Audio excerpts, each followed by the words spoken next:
Deyir bir hamilə xanım həyat yoldaşından soruşur ki, yaxında uşağımız dünyaya gələcək. Sən oğlan güdüsən ya qız? Kişi gedir cavab verir, deyir ki, əgər Allah bizə bir oğul versən, mənim ona öyrədəcək bir çox şeyim var. Onunla gedib vərziş eləyəcək, onunla gedib balıq tutacaq, ona çıxıb dolanacaq, zindəcanlığın yol-yolağını öyrədəcəm. Xanım biraz nigaran olur, deyir bəlkə qızımız oldu. Kişi gedir cavab verir ki, onda qəziyə fərq eləyir.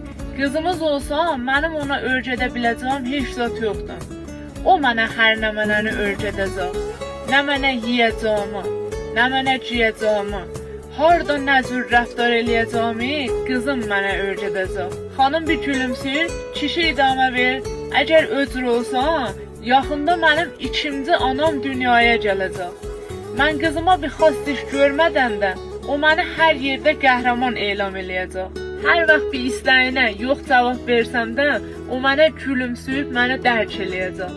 Gələcəkdə seçdiyi həyat yoldaşın həmişə mənlə müqayisə eləyəcək. Ona cəhət bais olacaq mən indidən rəftarıma diqqət eləyəm, biyoxcu insana təbdil olan. Xanımın gözləri dolur, kişi idamə verir ki, qızım neçə yaşına gəlirsə gəlsin, icazə verəcək ondan bir çiçik mələk kimi rəftar eləyəm. Hər kəs məni incitsə zindəcanlıqdan, onu ömür boyu bağışlamayacaq. Qızım hazır olacaq, kulli dünyanla mənə cəhət savaşsın. Xanım qeyd edir, onda oğlumuz bu işlər görməyəcək. Kişi qeyd edir ki, oğlumuz da bu işlər görəcək. Vəli oğlumuza zindəcanlıq zorla bunları yavaş-yavaş öyrədəcək. Vəli qızımız elə bu cür bunların hamısını bilə-bilə anadan dünyaya gələcək.